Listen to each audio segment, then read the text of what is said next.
If the customer is always right, what should businesses do when those customers tell them they're getting it wrong? Or more specifically, that they aren't delivering on their brand's promises? To discuss how companies can change their operations to do just that, we're joined in the studio by Kathleen Jezierski, President and COO of consulting firm COPC Inc, and Richard North, CEO of Europe, Middle East and Africa region. I'm Angela Corp. Welcome to the Business Debate.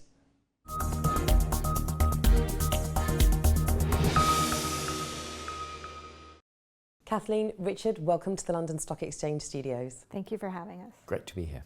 Now, we hear this phrase customer experience being used across all industries, but why should businesses be focused on it? Well, customer experience is really what differentiates companies.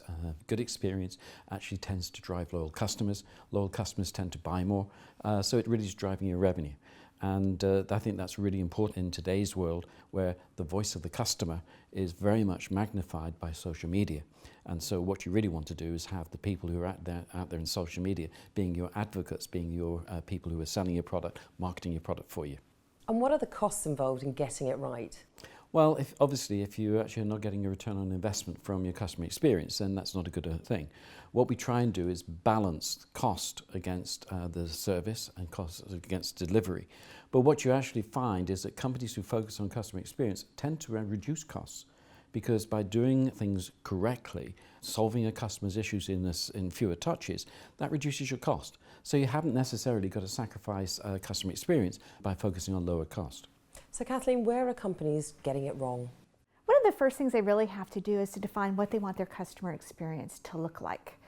Not every customer experience should be a wow experience. We spend a lot of time on product design, not nearly as much time on the design of our customer experience, and we really need to. If you think about your electric company, my electric company does not wow me.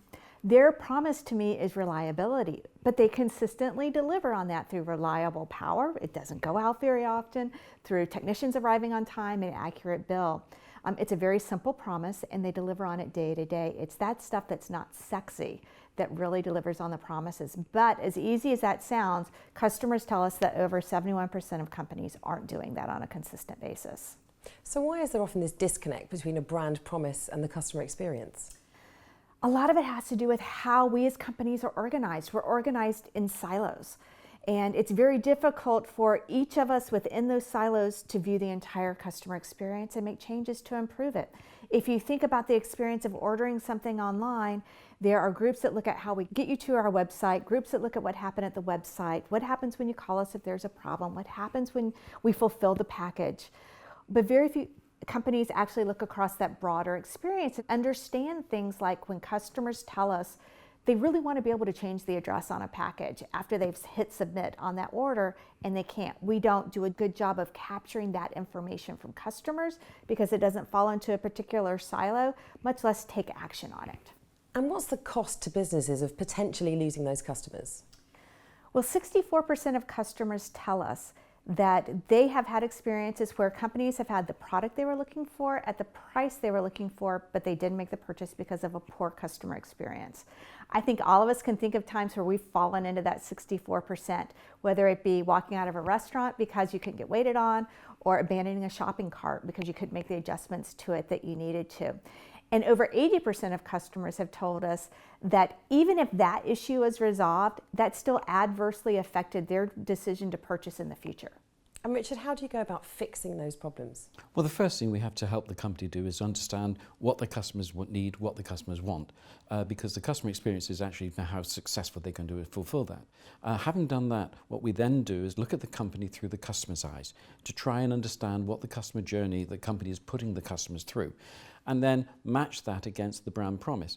Where is that customer journey meeting the brand promise, and where's the brand promise actually falling short during the customer journey? Identifying the pain points, identifying the areas which there are breakdowns, and then coming up with recommendations for how to fix that. And Kathleen, what about those companies that are getting it right, or at least think they're getting it right? Well, if you think about the retail industry in North America, I think Nordstrom is a department store that's doing quite well in aligning their customer experience in their stores, online, and even with their credit card. I think Richard has shared with me that John Lewis here in the UK is very similar to that. What all of the companies that do well in this area have in common is They have consciously designed their customer experience. They have aligned their operations to deliver on that experience, and they've monitored how well they're doing on it by looking across broad customer journeys instead of looking at things in silos. Kathleen and Richard, thank you very much for joining us today. Our pleasure. Thank you. And join us next time on the Business Debate when we'll be looking at artificial intelligence and business disruption. Until then, goodbye.